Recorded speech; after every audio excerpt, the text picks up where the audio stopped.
Estamos de volta com CJC+, né, Carla? É verdade. E falando agora de um assunto muito importante e que, infelizmente, a cada dia que passa, vem crescendo. A gente vai falar agora sobre a violência contra a mulher. Você que, de repente, passa por essa situação e sente vergonha de expor isso para alguém, ainda não procurou ajuda, ainda está num relacionamento abusivo e fala, eu não sei como sair dessa. Então, hoje aqui no nosso programa, você vai aprender como você pode se recuperar, porque eu tenho certeza que não é fácil. Eu não julgo, gente, eu não julgo de jeito nenhum quem está vivendo uma situação como essa. Tem gente que fala assim, não larga porque não quer, perdeu o amor próprio. Não, não é fácil não. Existem várias questões psicológicas também que a gente vai falar um pouquinho sobre isso, de como a pessoa pode se reerguer novamente. E a gente vai mostrar para vocês que isso é possível. Vamos falar também aqui das leis. Qual a lei que vai te respaldar aqui também, né, Ju? O que significa uma violência? A partir de que momento eu posso denunciar aí o agressor, né? É verdade, para nos ajudar nesse tema que é tão complexo, mas é que a gente precisa falar para levar informação para você. A gente está contando com duas convidadas aqui no programa, é a primeira vez que elas estão aqui no nosso programa e a gente vai saber tudo aqui com elas sobre esse assunto. Então a gente tem o prazer de recebê-las aqui no nosso programa. A gente está recebendo aqui ela que, além de advogada criminalista, é professora da Universidade Federal Rural de Processo Penal, a Fernanda Freixinho. Seja bem-vinda, tudo bem? Obrigada pelo convite, gente. Muito obrigada. É um prazer estar aqui com vocês hoje. Prazer todo nosso, fique à vontade. E juntamente com ela, estamos com ela que é psicóloga, a Adriana Santiago. Seja bem-vinda também. Prazer em estar aqui. Boa tarde para todo mundo. Hoje eu sou o bendito um fruto. Hoje é. Já que eu sou o bendito, vou mandar a primeira pergunta. Meninas, a gente sabe que esse é um assunto que tem sido falado já de algum tempo para cá. A gente tem falado, tem sido falado muito sobre essa questão sobre a violência contra a mulher, né? Então tem sido uma bandeira defendida aí há algum tempo.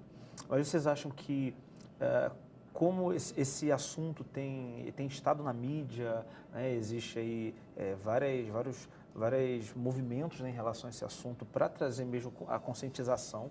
Vocês acreditam que mesmo com esse movimento de conscientização, vocês acreditam que essa violência, seja ela verbal, seja ela física, ela diminuiu com o passar do tempo, depois que ficou mais evidente? Não, eu não percebo essa diminuição. Eu acho que aumentou. Não sei se porque justamente a possibilidade, né, de você gritar, de você dizer, de denunciar. Eu acho que agora as coisas estão mais esclarecidas, né? As pessoas já sabem que não são obrigadas, né? E aí eu acho que agora os casos estão mais claros. Você concorda? Eu concordo que, na verdade, não diminuiu. Na verdade, é difícil dizer se aumentou, porque, como a Adriana bem disse, na verdade, hoje, como tem uma conscientização maior, mais pessoas conhecem a lei, então mais pessoas têm recorrido às autoridades.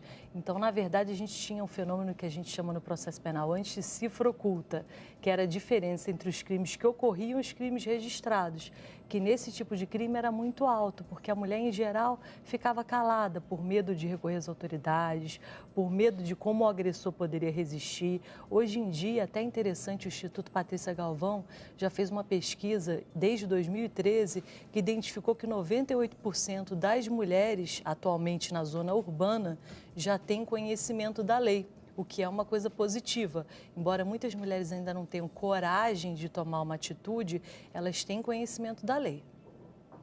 A gente sabe que a mídia agora que está trazendo muito sobre esses casos que a gente vê hoje. Antigamente era muito difícil a gente ver algo parecido nas televisões, nos telejornais, e hoje, graças a Deus, isso vem se esclarecendo mais.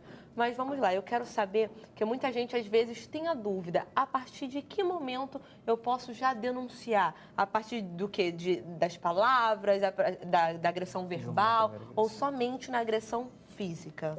Segundo a Lei Maria da Penha, qualquer tipo de violência, seja ela verbal, psicológica, patrimonial, física, qualquer forma de violência é criminalizada pela lei e a mulher já pode sim recorrer às autoridades e registrar uma ocorrência e, se for o caso, até pedir estabelecimento de medidas protetivas. Agora, é curioso porque saber o que é violência. Às vezes a mulher não sabe. Sim. Se a pessoa está sendo violenta, ela não tem esse critério. Vou contar um caso bem rápido. Fui à manicure, eu adoro manicure, fui lá na manicure e adoro gente, por isso conversei, né? E ela falou, eu estou muito feliz hoje. Eu falei, por quê? Ela falou, meu ex-marido levou um tiro na barriga. Eu falei, nossa, mas você está feliz porque o seu ex-marido tomou um tiro na barriga? Ela disse, por quê? Todos os dias eu tinha que sair para trabalhar, então eu tinha que deixar R$30 para ele cheirar cocaína e deixar todo o almoço pronto e tudo certo.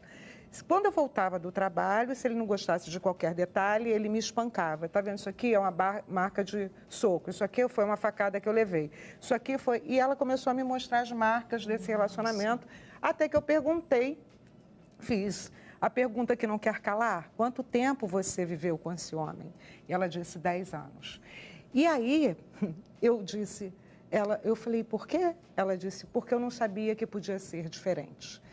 E o que isso significa? Ela viveu num lar onde a mãe era agredida, ela era agredida pela mãe e pelos padrastos que ela teve na vida. Então, ela entendia que a violência fazia parte de um relacionamento amoroso. Isso é muito curioso, não é verdade? É um fenômeno curioso. O que você considera violência para determinadas mulheres? Se você pega no braço de maneira esquisita, isso já é violência. Agora, que critério é esse, né, Fernanda? Isso é uma coisa muito subjetiva, concorda? Com certeza. E acontece aqueles casos também que muitas mulheres, elas não conseguem sair de um relacionamento. Mas por que você acha que é tão difícil? É porque ela não imagina a vida sem aquele companheiro, mesmo sofrendo muito dentro de um relacionamento? Pois é, por isso que eu amo psicologia, né? Eu sou uma psicóloga que eu amo psicologia, entender isso, esse fenômeno. Existem, primeiro, alguns esquemas de abuso. Pessoas que são abusadas acham normal repetirem isso na sua vida cotidiana. Um outro fenômeno é o esquema de dependência e incompetência. A pessoa cria dependências emocionais e aí ficam amarradas como elefantes de circo com uma força enorme, uma potência enorme, mas ficam amarradas em relações disfuncionais, relacionamentos desamorosos, né? E chamam isso de relacionamento amoroso. Chamam isso de relacionamento amoroso porque não entendem o que é amor de fato. Não entendem o que é ser amado, porque nunca foram, não aprenderam. Entende? Ou porque criam esse vínculo que é um vínculo de dependência. Sem ele eu não vivo. E muitas vezes, porque, como você disse na abertura do programa, isso não tem a ver com a condição econômica. Sim. Às vezes a mulher, ela é independente financeiramente, no entanto, ela não é autônoma no que diz respeito ao afeto. Ela acha que sem aquele sujeito ela vai morrer. Isso é verdade, ela sente desse modo, né? Um trabalho terapêutico é fundamental para que ela se desamarre dessa história, né? Que provavelmente é disfuncional, não é verdade? Será que isso acontecesse no início do relacionamento, vamos supor, não, antes de deixar chegar a 5, 10, 20 anos de casado, mas se no início do relacionamento ela já consegue perceber que tem um trato diferente, tem um trato mais agressivo, mas mesmo assim não deixa. Será que no início você procurasse essa ajuda, esse auxílio? Olha como são os equívocos, eu adoro contar história, né? E aí no meu consultório veio uma paciente e ela disse, eu quero um namorado. Eu falei, para que você quer um namorado? Isso é importante saber. Para me amar. Eu falei, bom, então o crivo é esse. Quando você encontrar alguém, a seleção é, será que esse homem sabe amar? Ele ama a família, ele ama a família, pai, mãe, enfim, será que ele ama? Então é isso que você tem que pesquisar. E ela foi encontrar alguém. E no primeiro encontro, quando ela chegou, eles começaram a tomar cervejas, muitas cervejas, e ele se aborreceu com qualquer coisa que ela disse e fez assim, derrubou todas as garrafas de cerveja. E pasmem, ela disse, mas eu senti no olhar dele tanto amor. E aí, eles namoraram. Nessa noite, se é que vocês me entendem, eles namoraram. E quando ela voltou no consultório, o que você acha? Eu falei, eu penso que esse homem não sabe amar. Sim. Se você quer um homem para te amar, não é esse. Entende? Então, olha como são os equívocos. Não, mas ele tinha um olhar, ele tinha um... Quer dizer, sabe?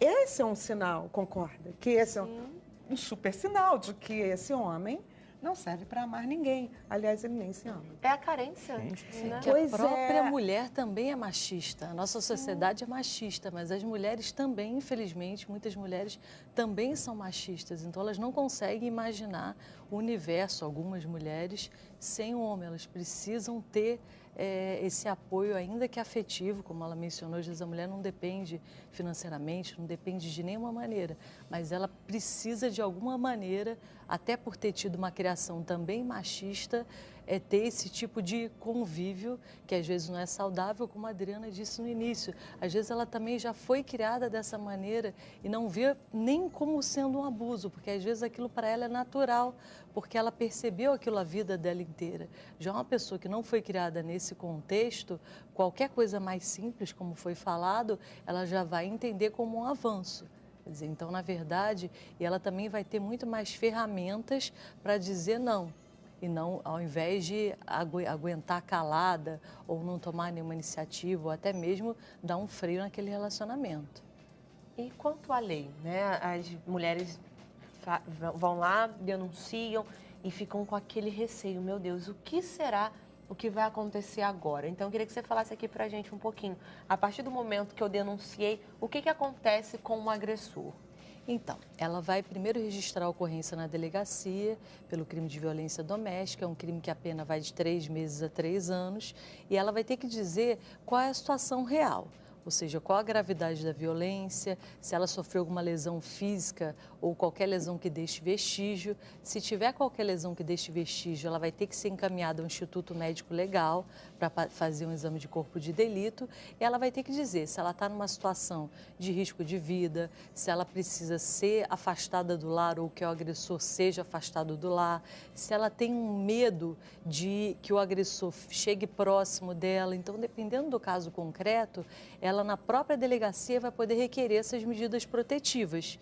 E se ela quiser, por exemplo, retirar os seus pertences do lar, ela tem o direito que a autoridade acompanhe ela ao local para retirar os seus pertences. Se ela precisar de proteção policial, ela também tem direito. Se ela precisar de um abrigo, ela também tem direito. Ela vai oferecer uma representação, que é quando ela diz que ela quer que aquela pessoa seja processada, tanto que atualmente pela lei, se a vítima desistir e falar não, eu não quero mais o processo, tem que ser feita uma audiência perante o juiz e só perante o juiz que ela pode efetivamente desistir ou não. Não serve mais essa desistência como acontecia antes na delegacia. Mas vamos imaginar que ela vai até o final, ela não desistiu, vai ser oferecida uma denúncia por parte do Ministério Público e vai ter uma audiência de instrução e julgamento, que no final o réu vai poder ser absolvido ou condenado. E aí, dependendo se ele tem antecedentes, se não tem, qual foi a gravidade do crime, ele poderá ter essa pena de 3 meses a 3 anos.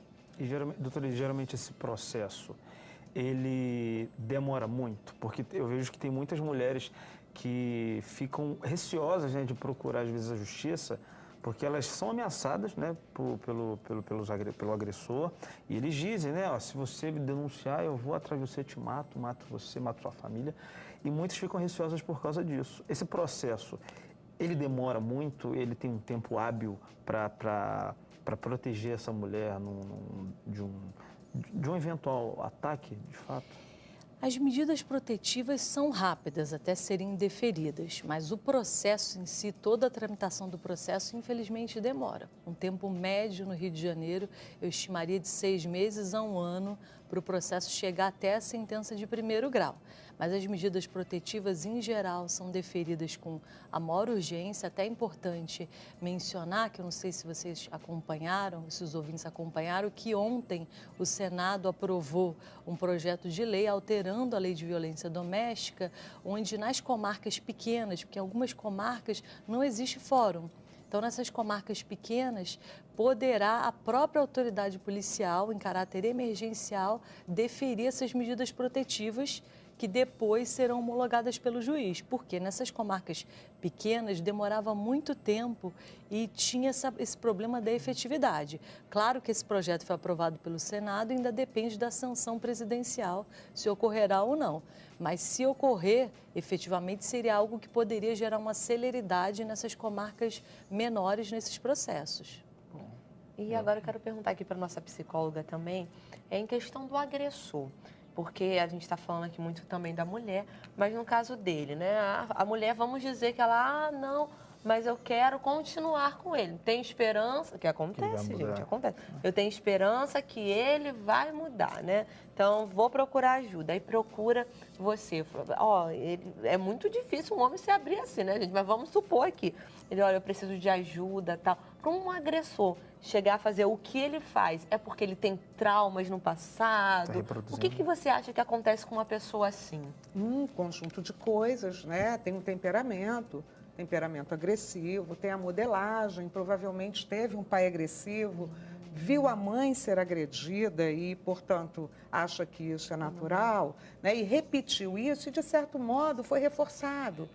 Com namoradas que não achavam nada demais, com alguém que não tomou nunca nenhuma providência mais séria. Então, ele foi repetindo, né? E foi evoluindo nessa questão comportamental.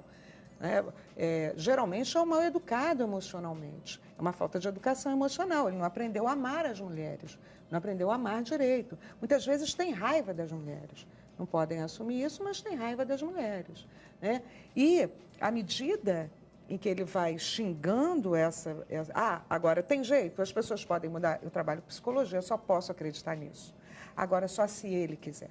Não adianta a mulher querer que ele mude, porque existe uma doce ilusão, né? Um romantismo, ele vai mudar, por mim. Ninguém muda por ninguém. Sim. Ele vai mudar se ele quiser e por ele. Mas as pessoas têm essa ilusão e vão mantendo essas relações disfuncionais que vão crescendo. Primeiro é um falar mais alto, daqui a pouco vai começar a xingar de boba, daqui a pouco de feia, e aí, né, isso vai crescendo. E esses xingamentos, eles vão despotencializando a mulher, vão jogando a mulher no canto da parede e ela vai acreditando naquilo. Você é uma idiota e ela acredita, porque para cada palavra negativa que ele diz, ela precisa de 3 positivas para vir para o normal. E como ela não tem positiva, porque provavelmente esse sujeito não a agrada, ou quando agrada, para voltar, chora, eu nunca mais vou fazer isso, eu juro que eu mudei. Ela acredita e daqui a pouco a coisa vai evoluindo, vai piorando. É isso que acontece geralmente, né? Tá. Aí a gente vai continuar essa conversa daqui a pouquinho no próximo bloco, que está muito interessante, estamos levando aqui muita informação para você. Então, se você conhece alguém que está passando ou passou por isso, pede para essa pessoa assistir hoje o programa, porque no próximo bloco a gente continua essa conversa. Não sai daí não, a gente volta já.